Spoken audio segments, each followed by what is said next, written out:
And this is why the pressure on Iran must continue. So here's what the international community must do. First, keep up the sanctions. If Iran advances its nuclear weapons program during negotiations, strengthen the sanctions. Second, don't agree to a partial deal. A partial deal would lift international sanctions that have taken years to put in place in exchange for cosmetic concessions that will take only weeks for Iran to reverse. Third, lift the sanctions only when Iran fully dismantles its nuclear weapons program. My friends, the international community has Iran on the ropes.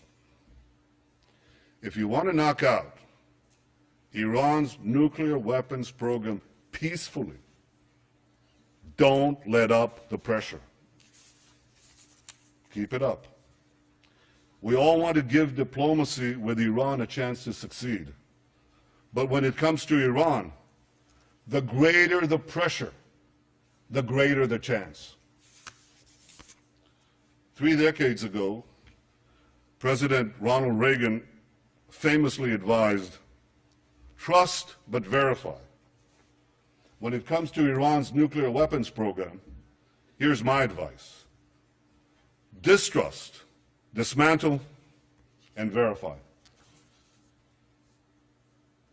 Ladies and gentlemen, Israel will never acquiesce to nuclear arms in the hands of a rogue regime that repeatedly promises to wipe us off the map. Against such a threat, Israel will have no choice but to defend itself. I want there to be no confusion on this point. Israel will not allow Iran to get nuclear weapons. If Israel is forced to stand alone, Israel will stand alone. Yet in standing alone, Israel will know that we will be defending many, many others. The dangers of a nuclear-armed Iran and the emergence of other threats in our region have led many of our Arab neighbors to recognize, finally recognize, that Israel is not their enemy. And this affords us the opportunity to overcome historic animosities and build new relationships, new friendships, new hopes. Israel welcomes engagement with the wider Arab world. We hope that our common interests and common challenges will help us forge a more peaceful future.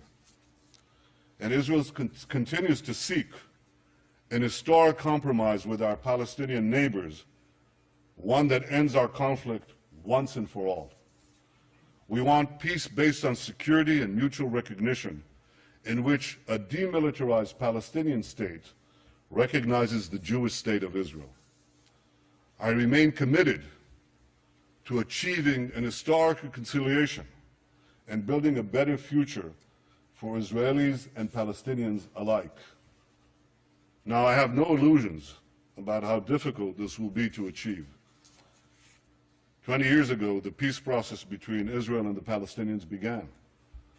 6 Israeli prime ministers, myself included, have not succeeded at achieving peace with the Palestinians. My predecessors were prepared to make painful concessions. So am I. But so far, Palestinian leaders haven't been prepared to offer the painful concessions they must make in order to end the conflict. For peace to be achieved, the Palestinians must finally recognize the Jewish state, and Israel's security needs must be met. I am prepared to make an historic compromise for a genuine and enduring peace, but I will never compromise on the security of my people and of my country, the one and only Jewish state. Ladies and gentlemen, one cold day in the late 19th century, My grandfather, Nathan, and his younger brother, Judah, were standing in a railway station in the heart of Europe. They were seen by a group of anti-Semitic hoodlums who ran towards them, waving clubs, screaming, "Death to the Jews." My grandfather shouted to his younger brother to flee and save himself. And he then stood alone against the raging mob to slow it down. They beat him senseless. They left him for dead. And before he passed out, covered in his own blood, he said to himself, "What a disgrace. What a disgrace. The descendants of the Maccabees lie in the mud, powerless to defend themselves." He promised himself then that if he lived, he would take his family to the Jewish homeland and help build a future for the Jewish people.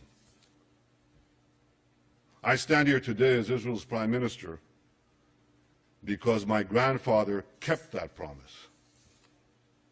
And so many other Israelis have a similar story, a parent or a grandparent who fled every conceivable oppression and came to Israel to start a new life in our ancient homeland. Together we've transformed a bludgeoned Jewish people, left for dead, into a vibrant, thriving nation, defending itself with the courage of modern Maccabees, developing limitless possibilities for the future. In our time, the biblical prophecies are being realized. As the prophet Amos said, "They shall rebuild ruined cities and inhabit them. They shall plant vineyards and drink their wine. They shall till gardens and eat their fruit. And I will plant them upon their soil, never to be uprooted again. Veshavti et shvut ami Yisrael, ובנו ערים נשמות וישבו, ונטו כרמים ושתו את יינם, ועשו גינות ואכלו את פריים, ונטטים על אדמתם, ולא ינטשו עוד." Ladies and gentlemen, the people of Israel have come home never to be uprooted again.